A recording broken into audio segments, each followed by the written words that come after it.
वीतराग विज्ञान नमो ताहि जाते भये हरिहंतादि महान हरिहंतादि महान। करि मंगल करि हो महा ग्रंथ करन के काज। जाते मिले समाज सब पावे निज पद राज पावे निज पद राज। शिव उपाय करते प्रथम कारण मंगल रूप। विघ्न विनाशक सुख करण नमो शुद्ध शिव भूप नमो शुद्ध शिव भूप। मोक्ष मार्ग प्रकाशक नामक ये ग्रंथ है। आचार्य कल्प पंडित प्रबल टोडरमल जी साहब, इनकी सुंदर अनुपम रचना। 9वां अधिकार मोक्ष मार्ग के स्वरूप का प्रकरण चल रहा था। रत्नत्रय ही मोक्ष का मार्ग है। फिर इस मोक्ष मार्ग में जो प्रथम बात कही गई, जैसे सम्यक दर्शन कहा, प्रथम सीढ़ी कहा गया, उसका लक्षण बतलाया गया कि आखिर इस सम्यक दर्शन का क्या लक्षण है। विपरीत अभिनिवेश रहित तत्वार्थ का, जीवादि पदार्थों का तत्वार्थ का श्रद्धान, वो सम्यक दर्शन का लक्षण है। विपरीत अभिनिवेश क्या है, उसे भी खोला गया।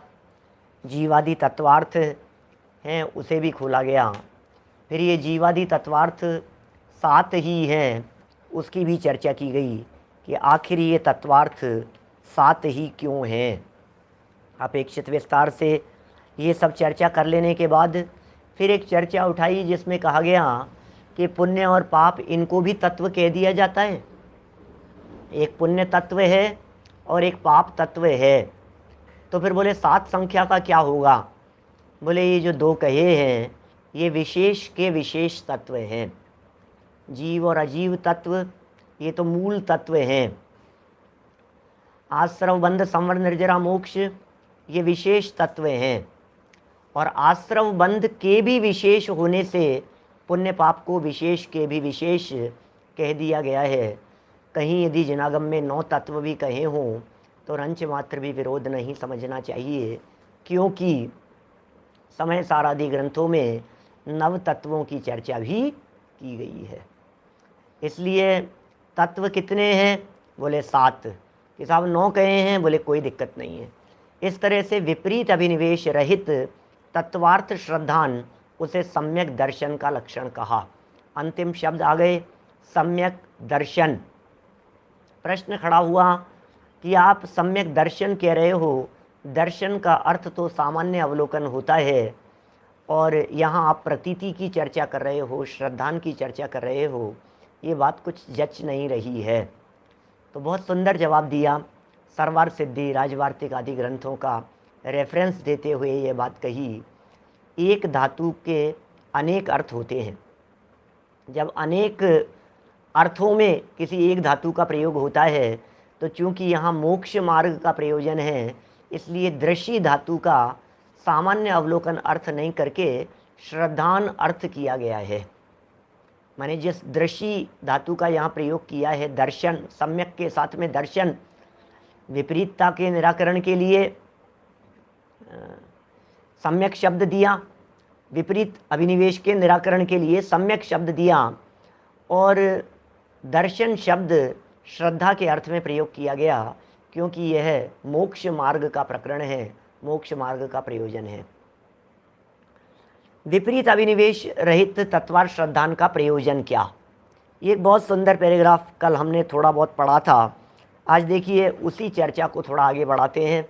पेज नंबर निकालिए 318 है, हिंदी वाले मोक्ष मार्ग प्रकाशक ग्रंथ 318 नंबर का पेज।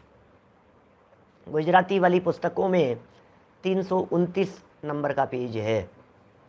कुछ में 323 नंबर का पेज है, 318 पेज हिंदी, बीच का पैराग्राफ। यहाँ विपरीत अभिनिवेश रहित श्रद्धान करना कहा, सो प्रयोजन क्या? अभिनिवेश नाम अभिप्राय का है। सो जैसा तत्वार श्रद्धान का अभिप्राय है वैसा न हो, अन्यथा अभिप्राय हो, उसका नाम विपरीत अभिनिवेश है। कल कर लिया सामने ये चर्चा। माने जैसा अभिप्राय कहा गया है जिनागम में, वैसा न कह करके अन्यथा रखना वो विपरीत अभिनिवेश है। तत्वार्थ श्रद्धान करने का अभिप्राय केवल उसका निश्चय करना मात्र ही नहीं है। समझना, ये जो तत्वार्थ श्रद्धान की बात कर रहे हैं, इसका अर्थ केवल निश्चय करना मात्र ही नहीं है। वहाँ अभिप्राय कैसा है, वो बहुत मार्मिक पंक्तियाँ थी। 2-3 मिनट उसकी चर्चा करके फिर हम आगे बढ़ेंगे। अभिप्राय क्या है, कैसा अभिप्राय है? आखिर इस तत्वार्थ श्रद्धान के पीछे कौन सी ऐसी बात है जो गहराई से छिपी हुई है? देखिए, जीव अजीव को पहचान कर, क्या कह रहे हैं? जीव अजीव को पहचान कर अपने को तथा पर को जैसा का तैसा माने। ओह, ये बड़ी गजब की बात है। हम अपने आप को यथार्थ पहचान कर जैसे का तैसा नहीं मान रहे हैं, ये अनंत संसार का कारण है। जैसे का तैसा स्वीकार करो, मैं कौन हूँ? शरीर नहीं हूँ। शरीर से भिन्न जब अपने आप को स्वीकार किया जाता है तो फिर मान अपमान से ऊपर उठ जाता है व्यक्ति।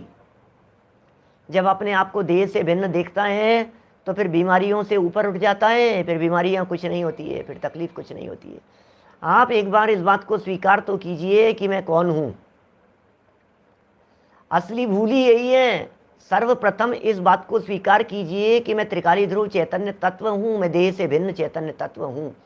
इस बात की स्वीकृति होते ही, ये पंडित जी साहब कह रहे हैं यहाँ, जीव अजीव को पहचान कर अपने को तथा पर को जैसा का तैसा माने। अपने को तथा पर को जैसा का तैसा माने।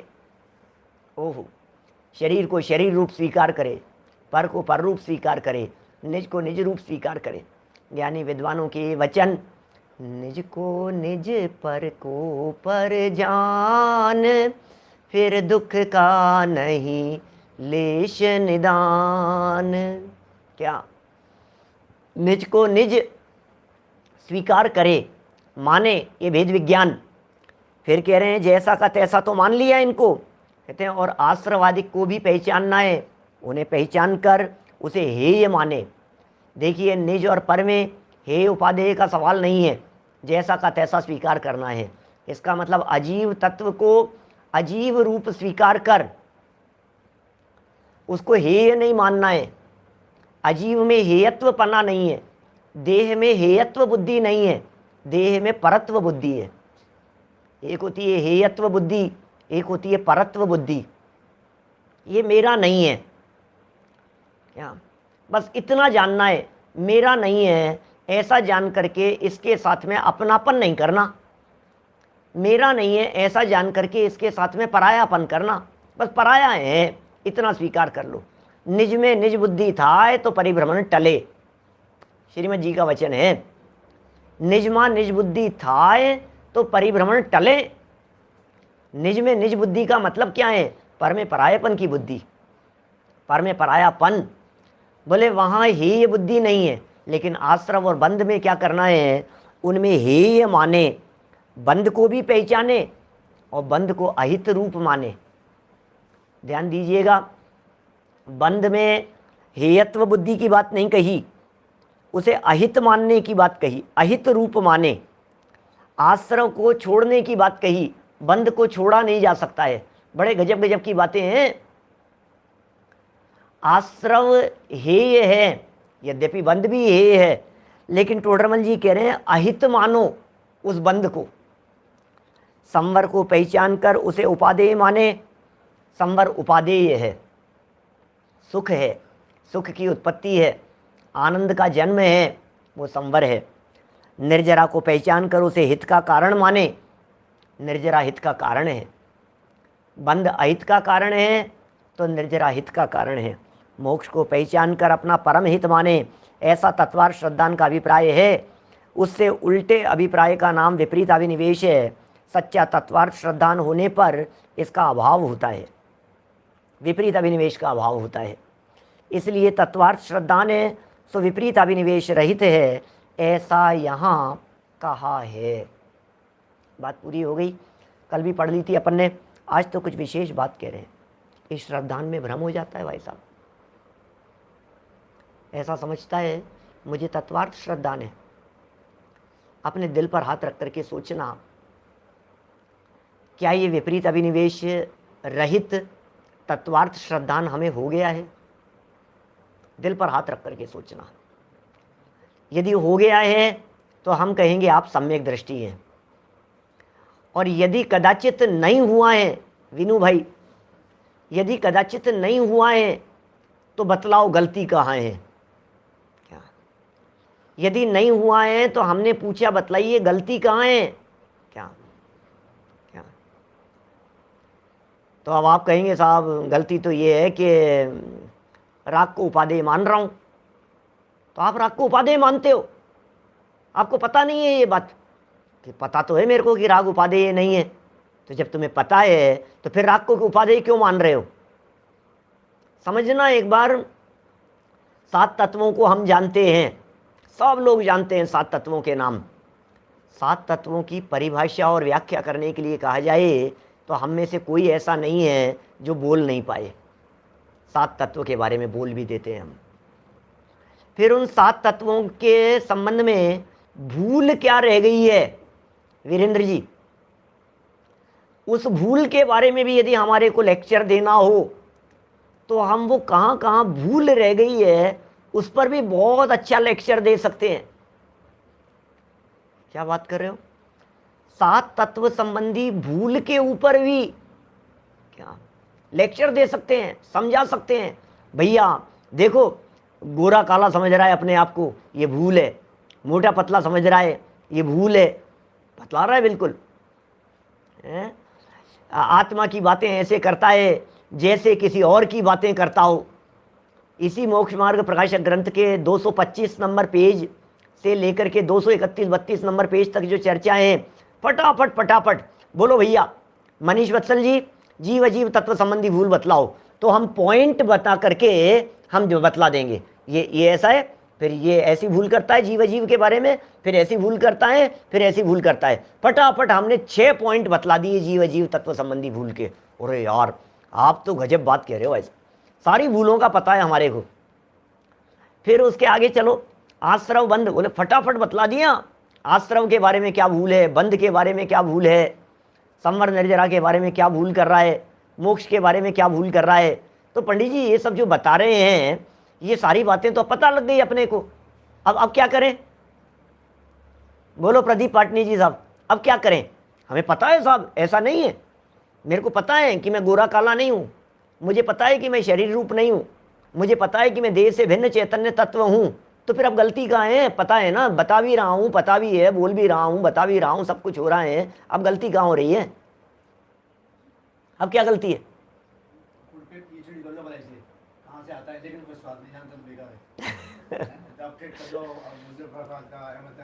समझ सुन लिया कि आप लोगों ने क्या कह रहे हैं पिताजी साहब पीछे से? वो कह रहे हैं गुड़ के ऊपर पीएचडी कर लो। गुड़ कैसे बनता है, कहाँ से आता है, कहाँ कहाँ पर उसका स्टोरेज होता है, कैसा है, कैसी कैसी क्वालिटी के आते हैं, कितने भेद प्रभेद होते हैं। ऐसे गुड़ के ऊपर पीएचडी कर लो, लेकिन स्वाद नहीं लो तो क्या होगा? बोले बिल्कुल ऐसा ही हो रहा है हमारे साथ में। हमने जीव अजीव तत्वों के ऊपर मानो पीएचडी कर लिए। दौलत राम जी ने 7 तत्वों के संबंध में क्या भूलें बतलाई है, क्या वो हम बता देंगे। टोडरमल जी ने 4थे अध्याय में 7 तत्व का अन्यथा रूप में क्या क्या बातें बतलाई है, और 7वें अध्याय में क्या क्या बातें बतलाई है, और 4थे अध्याय में भूल और 7वें अध्याय में भूल, हम उनका कंपैरिजन भी कर लेंगे। हम उनमें तुलनात्मक अध्ययन भी बतला सकते हैं, हम उनके ऊपर लेख लिख सकते हैं। लेकिन टोडरमल जी लिख रहे हैं, जरा वो देखिए क्या लिख रहे हैं। 318 नंबर पेज पर देखिए नीचे, अथवा किसी को आभास मात्र तत्वार्थ श्रद्धान होता है। लो, सारा पानी फेर दिया पड़े हुए के ऊपर। क्या टोडरमल जी क्या कह रहे हैं? ये किसी के आभास मात्र तत्वार्थ श्रद्धान होता है, परंतु अभिप्राय में विपरीतपना नहीं छूटता। अरे भाई साहब, सारी भूल तो अभिप्राय की है, चोट तो अभिप्राय के ऊपर पड़नी चाहिए। शब्दों में सुधार लिया, भाषा में सुधार लिया, बोलचाल में बराबर बात कह दी है, अभिप्राय बदले उसे बदलना कहते हैं, अभिप्राय चढ़े उसे चढ़ना कहते हैं। किसका नाम है आगे निकल गया, किसका नाम है बहुत आगे बढ़ गया। अभिप्राय बदला कि नहीं बदला? बहुत धर्मात्मा हो गए, बहुत बड़े धर्मात्मा हो गए, हमने बहुत धर्म कर लिया।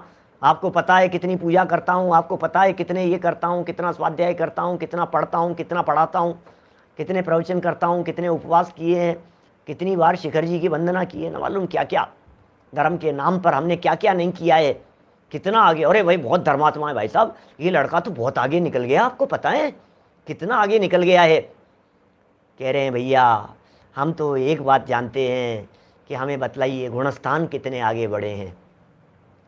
गुणस्थान पहले से चौथा हुआ या नहीं हुआ? बोले वो तो नहीं हुआ। गुणस्थान पांचवा हुआ या नहीं हुआ? बोले वो तो नहीं हुआ। गुणस्थान छठे सातवें तक बढ़े क्या? कि वो तो नहीं हुआ।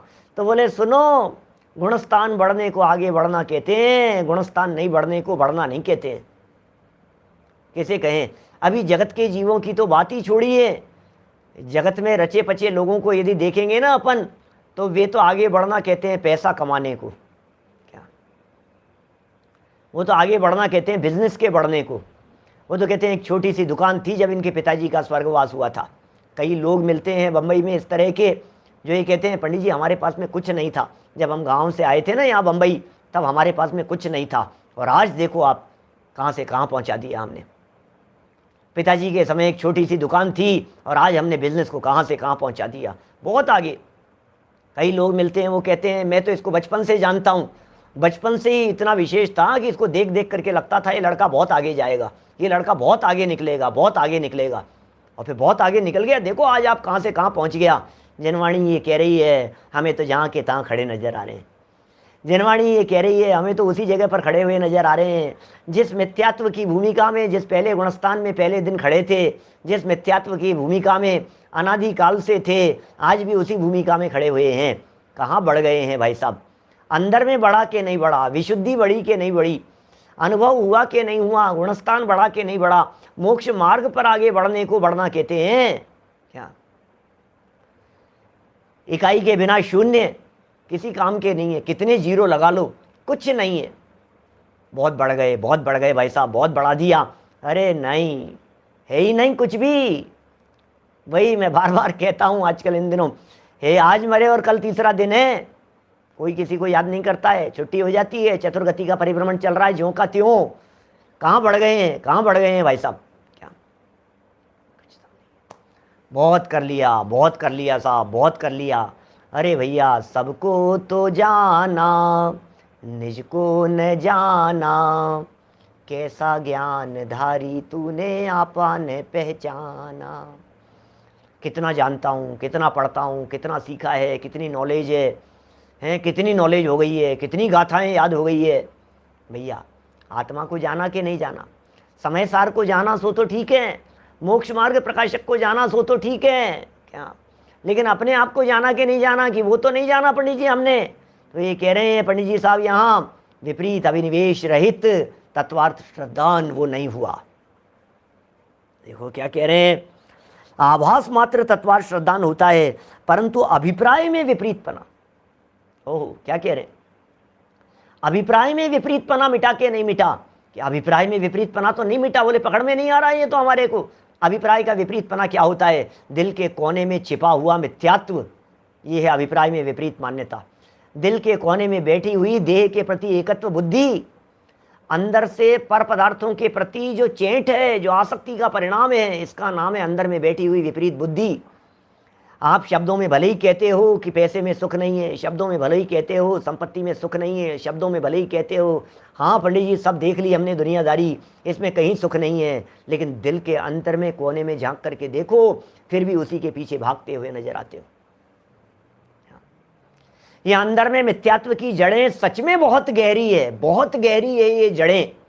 एक बार समझना उसे, अंदर में क्या बैठा हुआ है, आसक्ति बैठी हुई है, अंदर में शुभ के प्रति चेंट बैठी हुई है, इसका नाम है विपरीत अभिनिवेश। अंदर में सुख बुद्धि बैठी हुई है, आनंद आता है, जैसे जैसे पुण्य का उदय आता है वैसे वैसे मजा आता है। बोलता ये है पाप और पुण्य दोनों छोड़ने योग्य है, बोलता ये है पाप पुण्य दोनों समान हैं, लेकिन जैसे जैसे पुण्य का उदय आता है, जैसे जैसे शुभ का उदय आता है, जैसे जैसे कषाय मंद होती दिखाई देती है, इसे लगता है मंदता में आनंद मनाता है। कषाय की मंदता में, भैया कषाय की मंदता में आनंद नहीं है, कषाय के अभाव में आनंद है। कषाय के अभाव के लिए प्रयत्न नहीं करता है।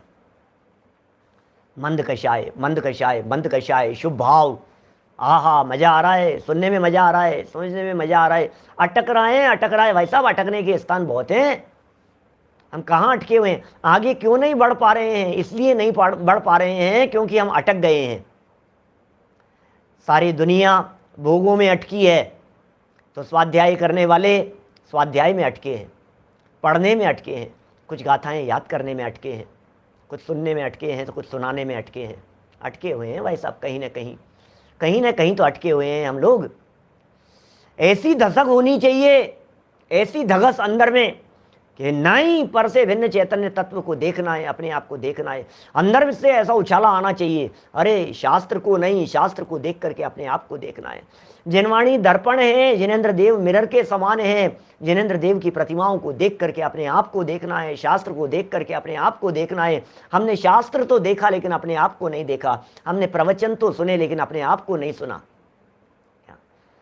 हमने बहुत कुछ किया, बहुत प्रयत्न किए हमने देखने के, नहीं देखा ना, लेकिन अपने आप को देख ही नहीं पा रहे हैं हम। शास्त्र में शास्त्र नहीं दिखते हैं, शास्त्र में पंक्तियां जिसे नहीं दिखना बंद हो जाए, जिसे शास्त्र में पंक्तियां दिखना बंद हो जाए, समझ लीजिए आप अब ये बढ़ रहा है आगे मोक्ष मार्ग की तरफ।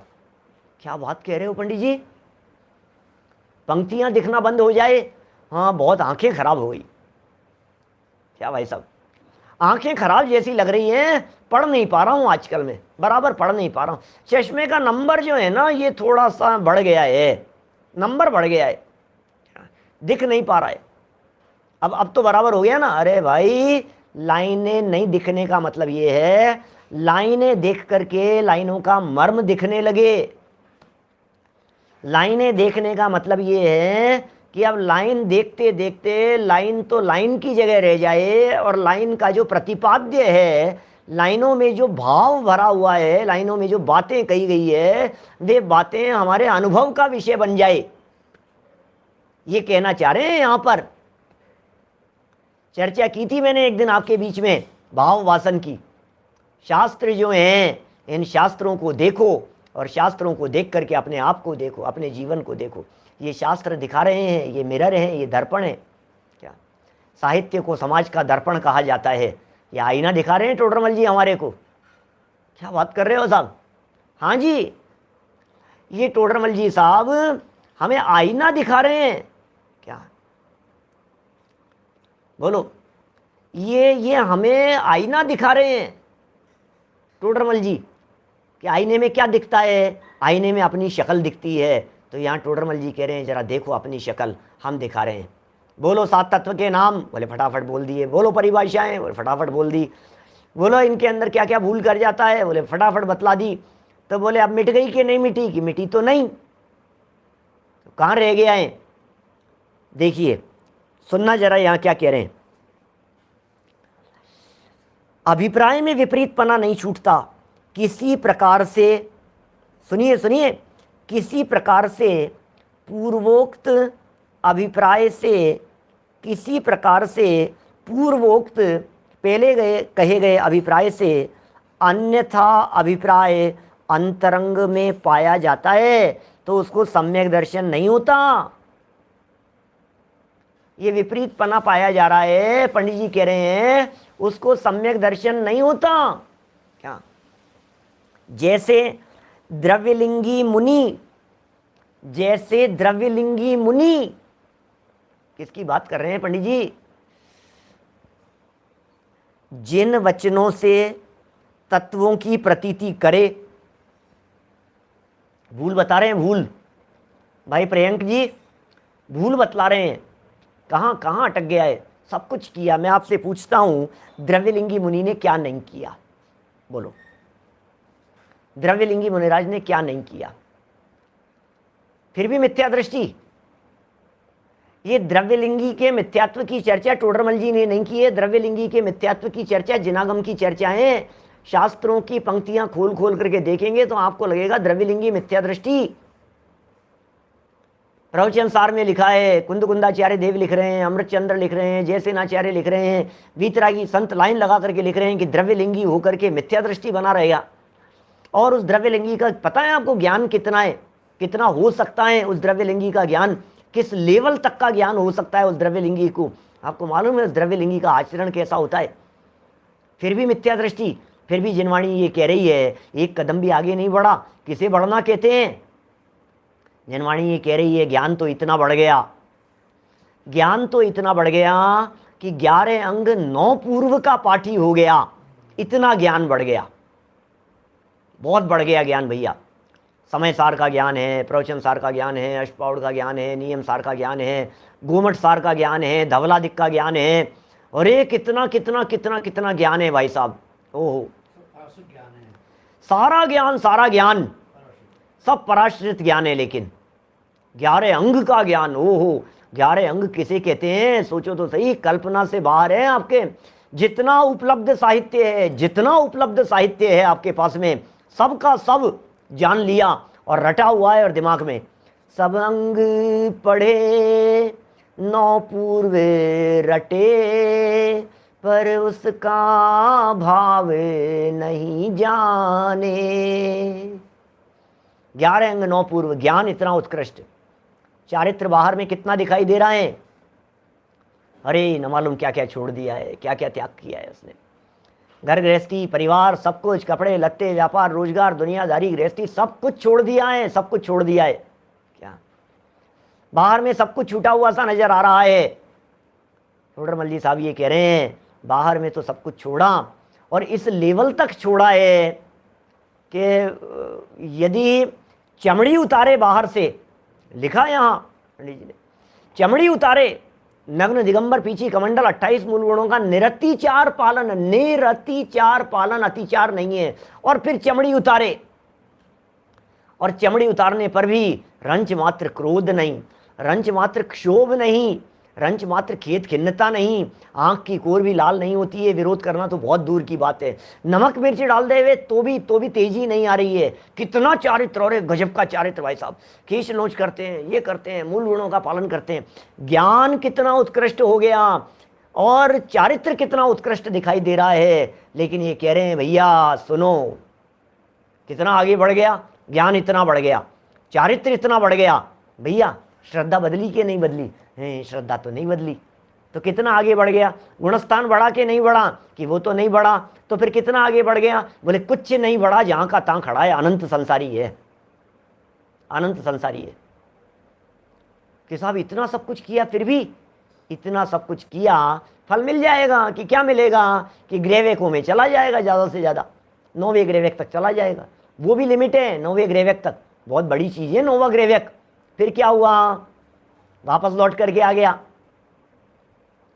वहां से मरा, बन जाएगा मनुष्य, भव धारण कर लेगा, क्या दम है। फिर एक आध भव इधर उधर घूमते फिरते हुए एकेंद्री में चला जाएगा, निगोद में चला जाएगा, अनंत काल तक रुलेगा, और क्या है। देखिए जरा क्या लिख रहे हैं। ये कह रहे हैं यहां, जैसे द्रव्यलिंगी मुनि जिन वचनों से तत्वों की प्रतीति करे, ओहो, जिन वचनों से प्रतीति कर रहा है, वचनों से प्रतीति कर रहा है, परंतु शरीर आश्रित क्रियाओं में अहंकार, अंदर में अहंकार नहीं छूटा है। अरे मैं मुनि हूं, अरे भाई साहब मैं मुनि हूं, मुझे पालन करना है। मेरे तो अरे मैं कैसे मूल गुणों का पालन नहीं करूंगा? क्या मैं पालन नहीं करूंगा तो कौन पालन करेगा? मुझे दृढ़ता से पालन करना है इस बात का। तथा पुण्याश्रव में उपादेय पना, पुण्याश्रम में उपादेय पना, क्या ये नहीं छूट रहा है? शुभ के प्रति का जो आकर्षण है, शुभ के प्रति जो चेंट है, शुभ में जो उपादेय बुद्धि है, शुभ में जो सेटिस्फेक्शन है वो खतरनाक है। शुभ को खतरनाक नहीं कह रहे हैं, शुभ खतरनाक नहीं है। पॉइंट ध्यान देना, एक एक वाक्य जो मैं कह रहा हूं। शुभ खतरनाक नहीं है। क्या? शुभ इतना खतरनाक नहीं है कि आपको नरक निगोद में ले जाएगा। शुभ में उपादेय बुद्धि वो अनंत संसार का कारण है। शुभ तो मुनिराजों के भी होता है, शुभ तो ज्ञानियों के जीवन में भी होता है, शुभ तो भावलिंगी संतों के जीवन में भी होता है। और कितना होता है भाई साहब, बोलो आलोक जी भाई साहब, कितना होता है शुभ मुनिराज के जीवन में? ऑन एन एवरेज यदि बात की जाए, एवरेज के तौर पर बात कर रहा हूं, नियम नहीं है, एवरेज के तौर पर बात कर रहा हूं। जिनागम में कहे गए वचनों के अनुसार छठे गुणस्थान का काल सातवें गुणस्थान से दुगना कहा गया है। क्या गौरव भाई? छठे गुणस्थान का काल सातवें गुणस्थान से दुगना कहा गया है। इसका मतलब ऑन एन एवरेज यदि मोटा मोटा बात की जाए तो 24 घंटे में यदि 8 घंटे सातवां गुणस्थान है तो 16 घंटे के लिए छठा गुणस्थान होगा। भावलिंगी संतों की बात कर रहा हूं मैं, बात कर रहा हूं ऋषभ देव भगवान की, जब वे मुनि भूमिका में थे। मैं बात कर रहा हूं ऋषभ देव भगवान जिस समय 1000 वर्ष लग गए उन्हें केवल ज्ञान की प्राप्ति में, दीक्षा लेने के बाद 1000 वर्ष तक ऋषभ देव स्वामी जब बैठे रहते थे ध्यान अवस्था में, जब आहार के लिए जाते थे, जब विहार करते थे, जब बैठते थे, 24 घंटे में ऋषभ देव स्वामी के शुभ भाव शुभोपयोग 16 घंटे ऋषभ देव भगवान के मुनि अवस्था में, ऋषभ मुनिराज की बात कीजिए, 16 घंटे शुभोपयोग और 8 घंटे शुद्धोपयोग। बोलो अनंत संसार का कारण है क्या वो शुभोपयोग? नहीं है। वो शुभ भाव अनंत संसार का कारण है क्या कि नहीं है? सब भावलिंगी संतों के कुंद कुंदाचार्य देव भी दुगना होता था शुभोपयोग। क्या वो अनंत संसार का कारण है कि नहीं? अनंत संसार का कारण नहीं है। इसका मतलब शुभ भाव अनंत संसार का कारण नहीं है। इसका मतलब शुभ भाव अनंत संसार का कारण नहीं है, शुभ भाव संसार में रुलाने वाला नहीं है। लेकिन जो व्यक्ति इस शुभोपयोग परिणति के चक्कर में उलझ गया उसके लिए अमृत चंद्राचार्य ये कह रहे हैं महा दुख संकट निकट है। ओहो,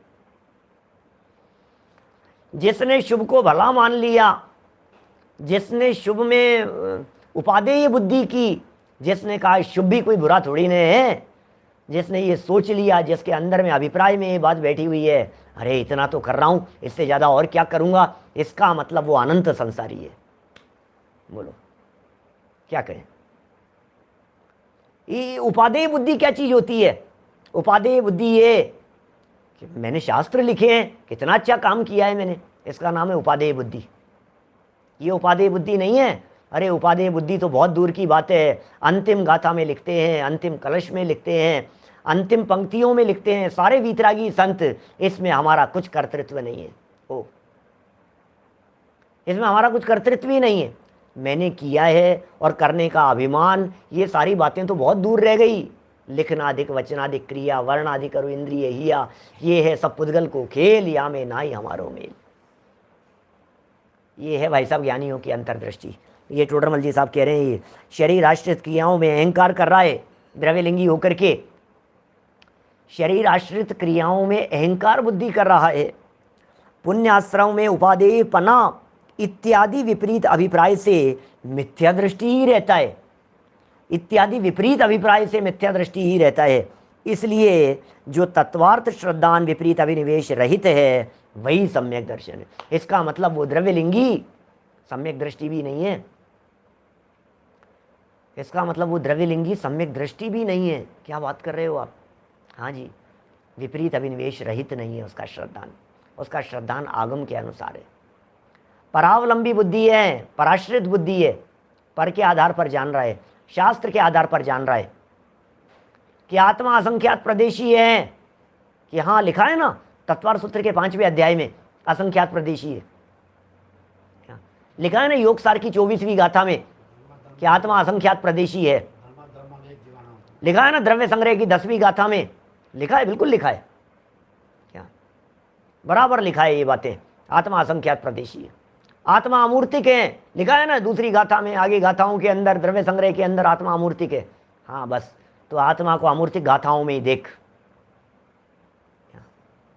आत्मा असंख्यात प्रदेशी है, ये बात गाथाओं में, श्लोकों में, प्रमाण में, रेफरेंस में, उनको ही देखते रहो।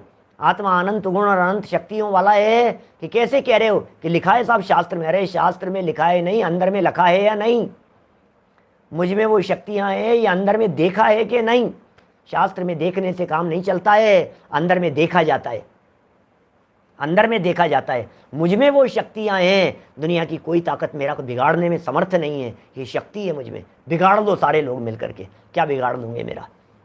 बिगाड़ दो, क्या विरोध करो, विरोध करो, जितना विरोध करना है उतना विरोध करो, मेरा क्या बिगड़ जाएगा बताओ? नहीं नहीं हटा दो इनको, नहीं नहीं बोलने मत दो इनको, नहीं नहीं बंद कर दो इनको, नहीं नहीं इनको प्रवचन मत करने दो, नहीं नहीं ये प्रवचन की गद्दी पर बैठने के अधिकारी नहीं है। किस किस का कौन कौन क्या क्या विरोध करेगा? अनंत काल में आज तक विरोधी तो करता रहा है, विरोध के अलावा किया क्या है? और आज भी विरोधी कर रहा है।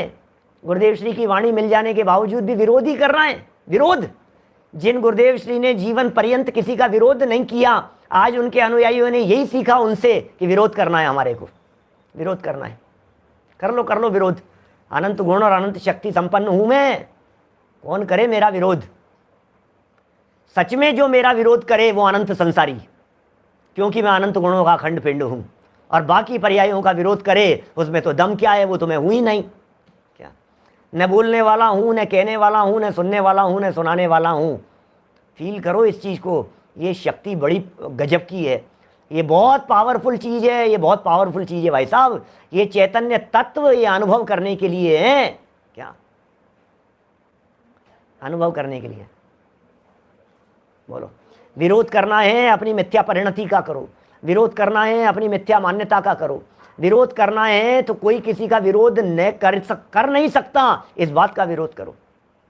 देखो जरा क्या कह रहे हैं, विरोध करने वाले विरोध करते रहें कि नहीं नहीं साहब सम्मान कर रहे हैं उसमें तो मजा आता है। अरे सम्मान करने में भी दम नहीं है।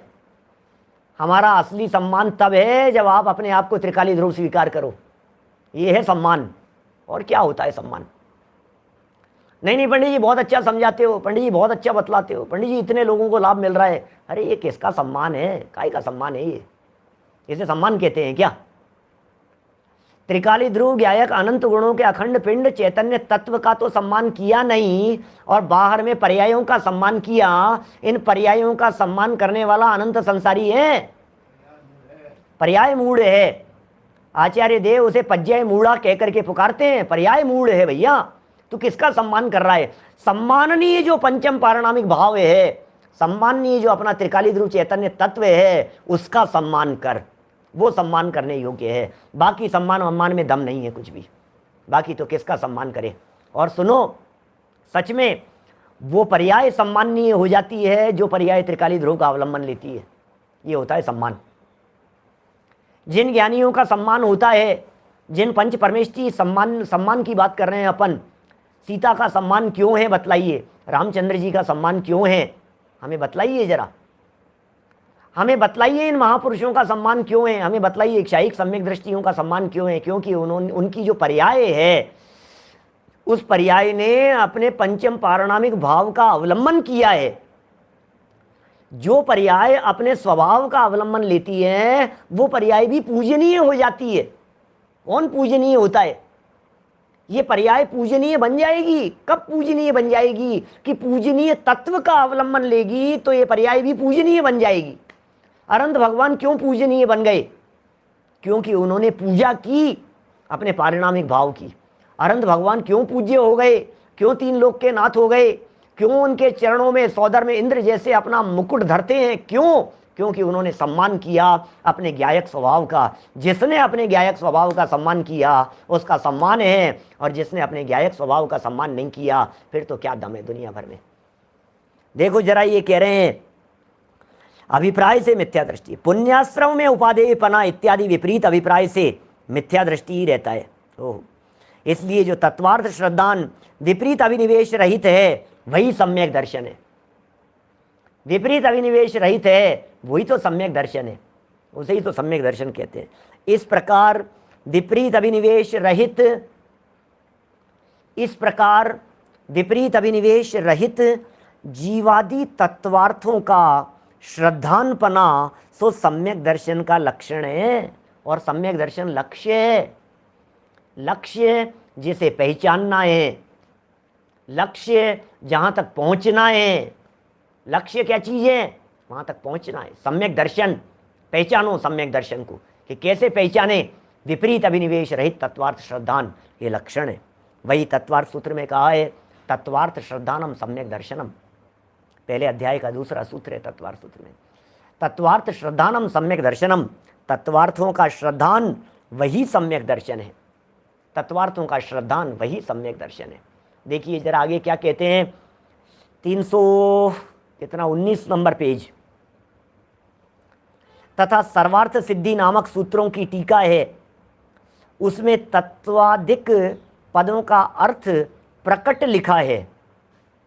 टीकाओं में खूब लिखा है, तत्वार्थों का पद लिखा है। क्या चर्चाएं की है तत्वार्थ सूत्र की टीकाओं में, जीवा जीवाश्रव वंद संवर निर्जरा मोक्षास तत्वम। फिर उनकी व्याख्याएं उठा करके देखो, उनकी टीकाएं उठा करके देखो। तत्वार्थ श्लोक वार्तिक उठा करके देखिए, तत्वार्थ राजवार्तिक देखिए, पूज्यपाद आचार्य की सर्वार्थ सिद्धि उठा करके देखिए। अरे कितने ही लोगों ने जो तत्वार्थ सूत्र की व्याख्याएं की है, परंपरा से आचार्यों ने, उन आचार्यों की टीकाओं को उठा करके देखो तो वहाँ प्रकट लिखे हुए मिलेंगे आपको उनके अर्थ, तथा साथ ही तत्व कैसे कहे सो प्रयोजन लिखा है। तत्वों का प्रयोजन भी लिखा है। उसके अनुसार यहाँ कुछ कथन किया है ऐसा जानना।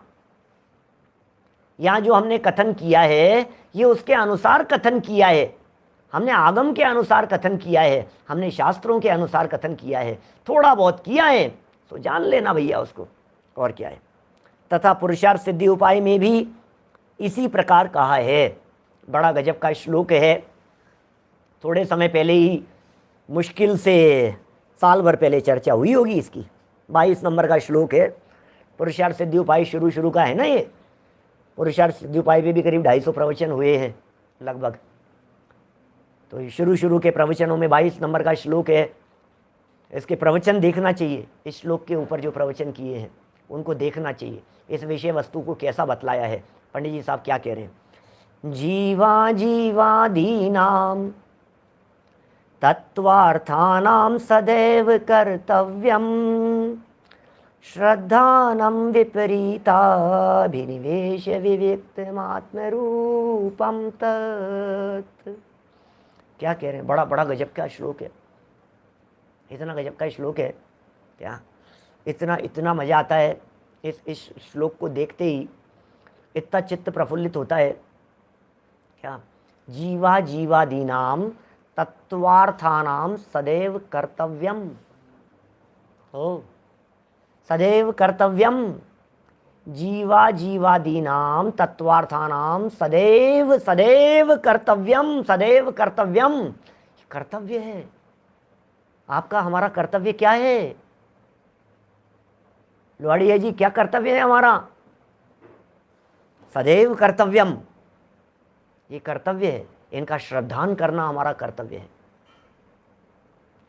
घर गृहस्थी संभालना हमारा कर्तव्य है, बच्चों को संभालना हमारा कर्तव्य है, उनको पढ़ा लिखा करके तैयार करना हमारा कर्तव्य है, ये व्यवस्थाएं करना हमारा कर्तव्य है। माता पिता बुजुर्ग दादा दादी को हॉस्पिटल दिखाना, इलाज करवाना, ये हमारा कर्तव्य है। खाना बना करके डालना, ये हमारा कर्तव्य है। अरे क्या क्या कर्तव्य देख रहा है। ये कह रहे हैं प्रथम में प्रथम तू ये स्वीकार कर कि मैं चैतन्य आत्म तत्व हूँ।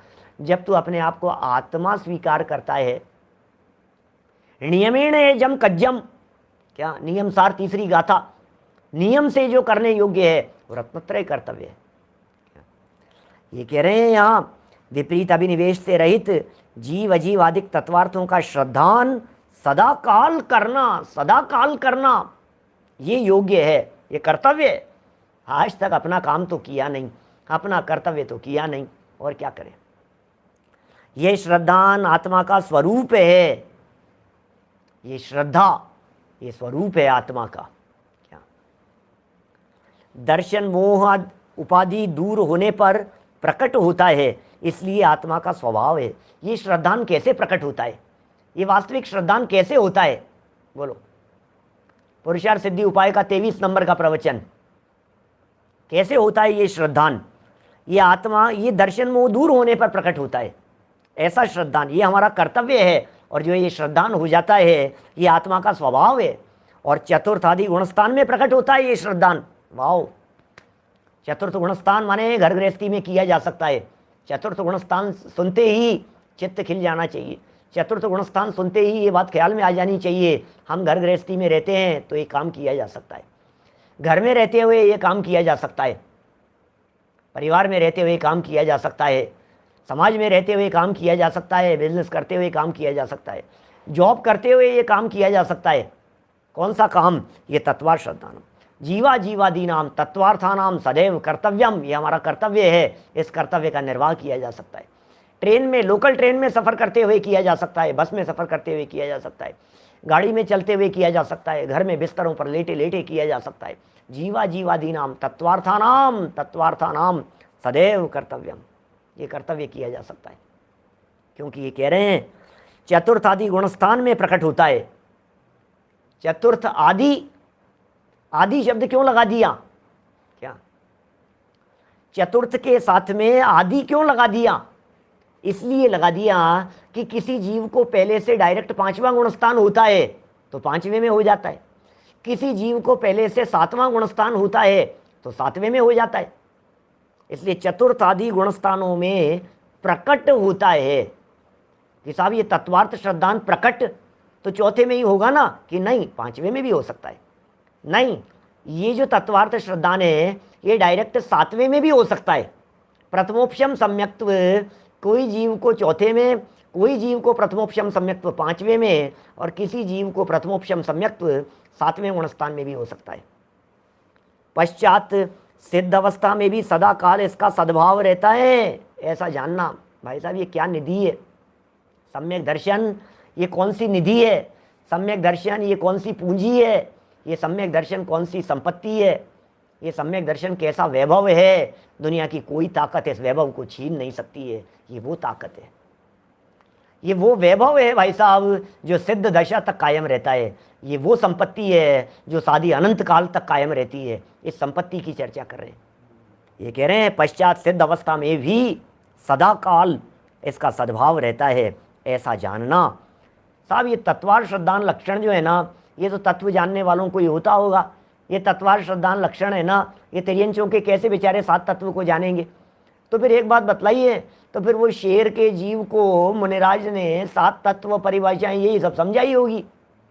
यदि आपको इन बातों की गहराई को जानना है तो पंडित जी साहब ने अगला प्रकरण दिया है। तत्वार्थ श्रद्धान लक्षण में अव्याप्ति नहीं होती, अतिव्याप्ति नहीं होती, असंभव दोष नहीं होता, इस लक्षण में ये दोष नहीं होते। इसका मार्मिक चित्रण किया है। कल इस विषय को और आगे बढ़ाएंगे। अभी की बात को यहीं विराम देते हैं। जनवाणी स्तुति। निज निधि निज में बताई यह अनंत उपकार है, उसके लिए जिन वाणी माँ को वंदना शत बार है, वंदना शत बार है। 9 बाणों का